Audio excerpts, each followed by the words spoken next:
And here's a few of the other big races we've been following. Maxine Dexter has won the Democratic nomination for Congressional District 3. That's Earl Blumenauer's seat representing much of Portland. Unless something, truly wild happens in November, she's very likely going to Washington, D.C. That area has a large number of Democratic voters, so she's the odds-on favorite. Here's what she said last night. Tonight we stand united in our belief that this is a make or break moment to protect our democracy, to build safe and secure communities that treat everyone with respect. We have to tackle our climate crisis, restore access to abortion care,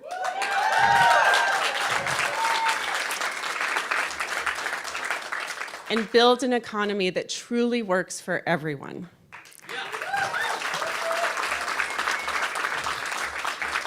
It's going to take us working together at every level of government to ensure people can afford housing in the community of their choice, that they can access mental health and addiction services within a comprehensive universal healthcare system that's affordable.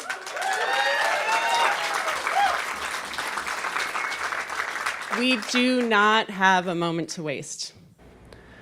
Dr. Dexter went on to say that she wants to focus on protecting democracy from extremists and getting Joe Biden reelected.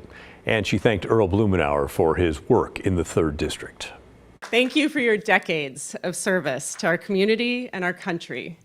You've shown that you can be an unwavering progressive while still working with others to protect public lands, improve our infrastructure, and stick up for working families. Over to the 5th District now, which covers some of Clackamas, Marion, and Deschutes counties. Janelle Bynum won a decisive victory over Jamie McLeod Skinner. Bynum will go on to face incumbent Republican Lori Chavez DeRemer this fall. Chavez DeRemer flipped the formerly Democratic seat 2 years ago.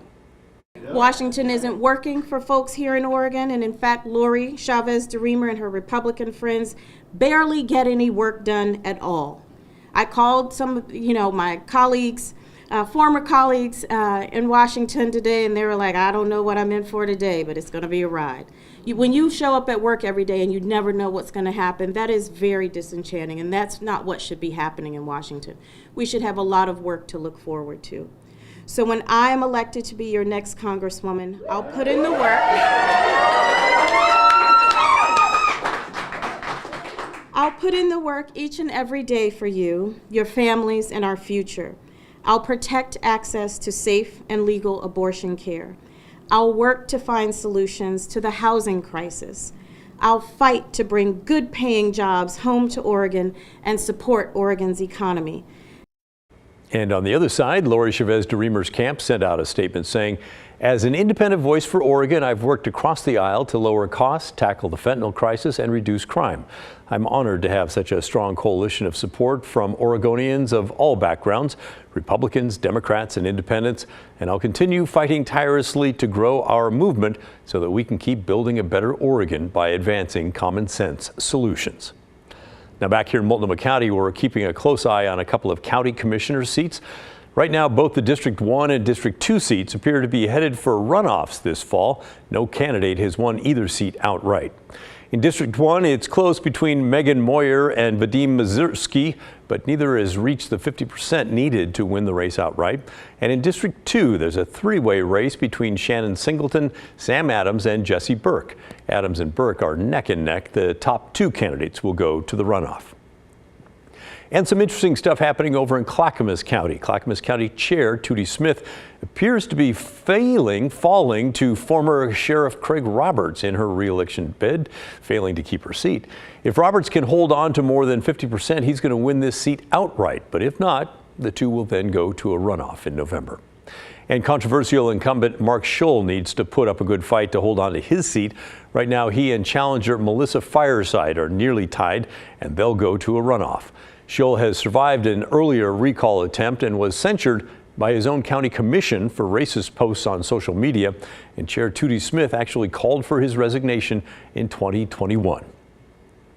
A few more. Your Democratic nominee for Oregon Secretary of State will be Tobias Reed. He's the state treasurer now, but he's term limited. On the Republican side, State Senator Dennis Linthicum has won the nomination. Now, that's an interesting pick for a person who would be in charge of Oregon's elections.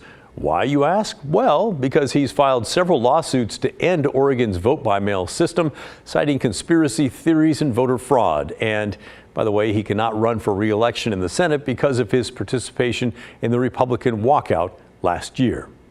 And last but not least, in our political roundup, one more county has voted to support moving Oregon's border with Idaho.